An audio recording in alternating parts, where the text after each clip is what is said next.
तो दुनिया में अगर कहीं पर भी कुछ भी हो रहा होगा, चाहे वो गलत हो या सही हो, वहाँ पर अमेरिका का रोल तो होगा ही होगा। क्योंकि देखा जाए तो अमेरिका अपनी इकोनॉमी के दम पर दुनिया के कई देशों में उंगली करता रहता है, मैनिपुलेट करता रहता है, वहाँ के जो इंटरनल मैटर्स है उसमें दखल देता रहता है। और ये सब जो करता है वो अमेरिका, वो अपने पैसों के दम पर करता है। उसके पास बहुत सारा पैसा है और लाजमी है वो करेगा ही, क्योंकि देखा जाए तो उसकी जो इकोनॉमी है ना, वो 23 ट्रिलियन यूएस डॉलर की है, यानी कि दुनिया की सबसे बड़ी इकोनॉमी है। जबकि जो सेकंड नंबर पर है वो चाइना है, उसकी 17 ट्रिलियन की इकोनॉमी है।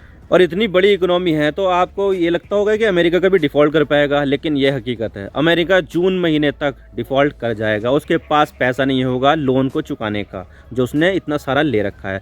तो क्या है ये पूरा मामला और क्यों अमेरिका डिफ़ॉल्ट कर सकता है, जिसके बारे में पूरी डिटेल के साथ बात करें। लेकिन उससे पहले अगर आप चैनल पर नए हो तो चैनल को ज़रूर सब्सक्राइब कीजिए, आपका खुद का ही चैनल है। तो चलिए वीडियो का आगाज़ करते हैं। तो बात करते हैं मामला क्या और हम इसकी बात क्यों करें। तो देखिए, दुनिया के सारे देश इस समय कैश क्रंच के मामले में जूझ रहे हैं और यहाँ पर इन्फ्लेशन बहुत ज़्यादा हो रही है, उनकी इकोनॉमी डूब रही है और उन पर इतना ज़्यादा कर्ज हो गया है कि वो बर्बादी की कगार पर पहुँच गए हैं। इसमें श्रीलंका तो बर्बाद हो ही गया है और अगले 2-3 हफ्तों में शायद पाकिस्तान भी बर्बाद हो जाएगा। इसमें अर्जेंटीना और नेपाल जैसे देश की हालत भी पतली हो गई है और यूरोपियन देश की सभी देशों की हालत भी बहुत ज़्यादा पतली हो रही है और किसी भी समय ये देश भी डिफ़ॉल्ट कर सकते हैं। लेकिन अपनी मिलिट्री और इकोनॉमी के दम पर पूरी दुनिया में उंगली करने वाला देश ही डिफ़ॉल्ट करने वाला हो तो क्या होगा।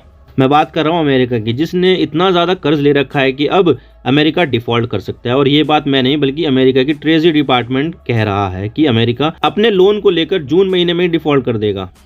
आप देख सकते हैं CNN का आर्टिकल है ये, ट्रेजरी सेक्रेटरी वॉन्स यूएस को डिफॉल्ट ऑन इट्स डेब्ट एज सून एज जून, यानी कि जून महीने तक अमेरिका डिफॉल्ट कर सकता है। 13 जनवरी का आर्टिकल है ये। और इसी तरह से यहाँ पर CNBC का भी आर्टिकल है, USA will hit its debt limit Thursday, start taking step to avoid default, Yellen warn Congress. यानी कि यहाँ पर जो येलेन है, सेक्रेटरी है ये ट्रेजरी डिपार्टमेंट की, उन्होंने यहाँ पर जो कांग्रेस है, वहाँ की पार्लियामेंट को कांग्रेस कहते हैं, वहाँ पर वॉर्न कर दिया कि भाई जून तक यहाँ पर अमेरिका डिफॉल्ट कर सकता है अगर सही से स्टेप्स नहीं लिए तो। आप देख सकते हैं कि इस चीज़ को पूरी दुनिया में एक्सटेंसिवली कवर किया जा रहा है, क्योंकि पूरी दुनिया की इकोनॉमी पर अमेरिका का बहुत बड़ा प्रभाव है और अमेरिका ही अगर डिफॉल्ट कर देगा तो पूरी दुनिया में केओस मच जाएगा और शायद बहुत सारे देशों की इकोनॉमी कोलैप्स कर जाए। लेकिन सवाल ये आता है कि यहाँ पर मामला क्या चल रहा है।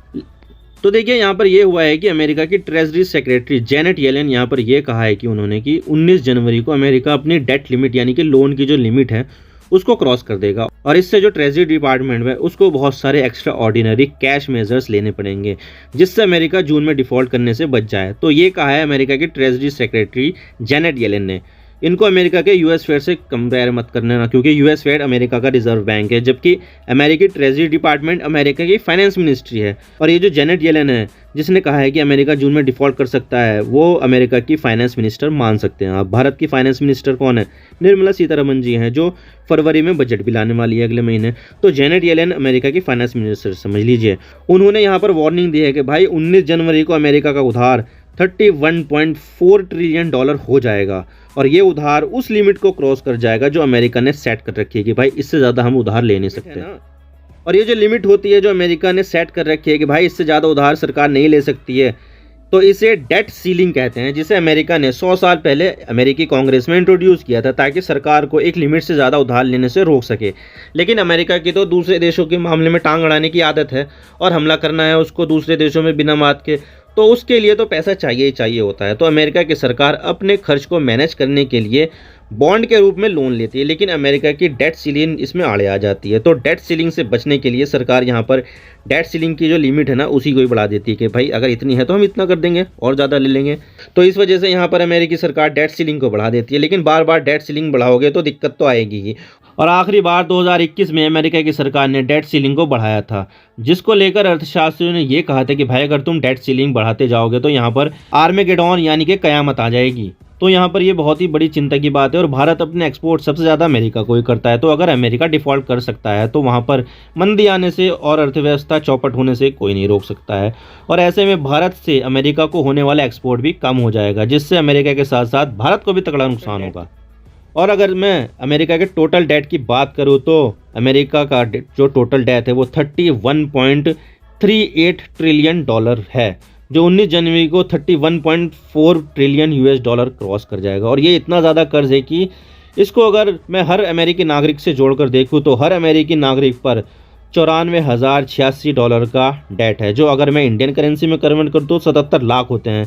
यानी अमेरिकी सरकार ने इतना ज़्यादा कर्ज ले रखा है जिससे कि अमेरिका के हर नागरिक पर 77 लाख रुपए का कर्ज हो गया है, जो बहुत ही ज़्यादा है।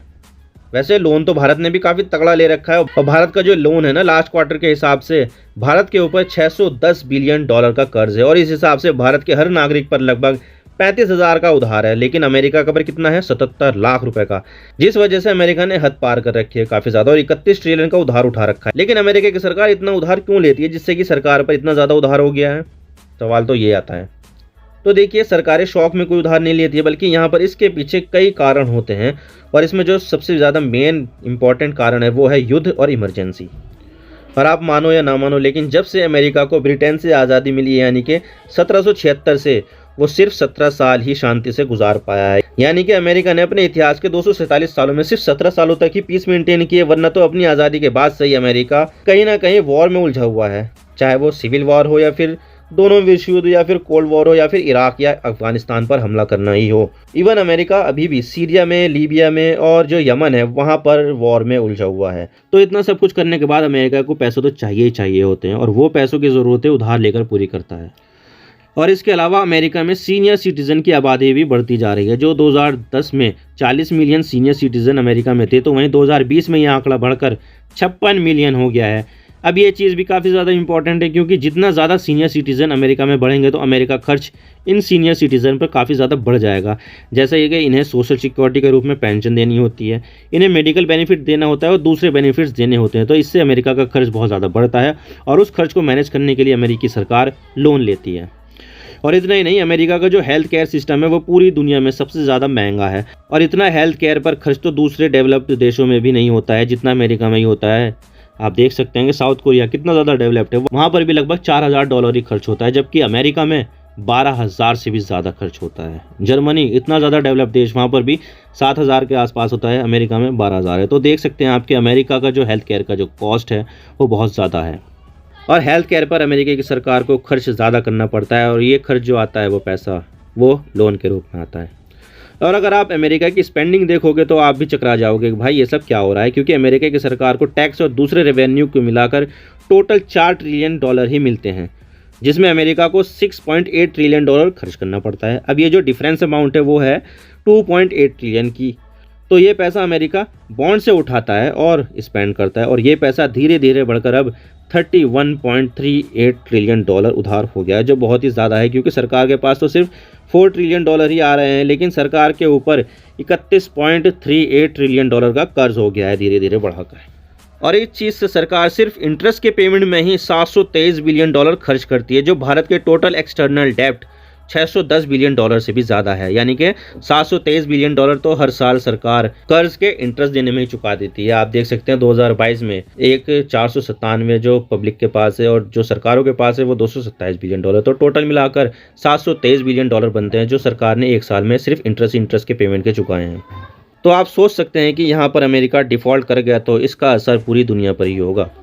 और यहाँ पर इसी को देखते हुए अमेरिकी ट्रेजरी डिपार्टमेंट के सेक्रेटरी ने कहा है कि अमेरिका जून 2023 में डिफ़ॉल्ट कर सकता है, और डिफ़ॉल्ट को रोकना है तो यहाँ पर बहुत से इमरजेंसी स्टेप्स लेने होंगे, जैसे कि सरकारी नौकरी वाले लोगों को जल्दी रिटायर करना होगा, हेल्थ बेनिफिट को कम करना होगा।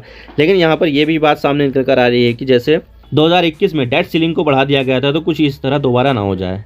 लेकिन ये इतना आसान भी नहीं होने वाला है। 2021 में तो अमेरिकी कांग्रेस में डेमोक्रेटिक पार्टी की मेजॉरिटी थी, और स्पीकर भी नैन्सी पेलोसी थी जो डेमोक्रेटिक पार्टी से ही थी, और राष्ट्रपति भी थे जो बाइडेन, जो भी डेमोक्रेटिक पार्टी से थे। तो डेट सीलिंग को बढ़ाना काफ़ी ज़्यादा आसान था, लेकिन अब मिड टर्म इलेक्शन के बाद सर्कमस्टेंसेस पूरी तरह से बदल गए हैं।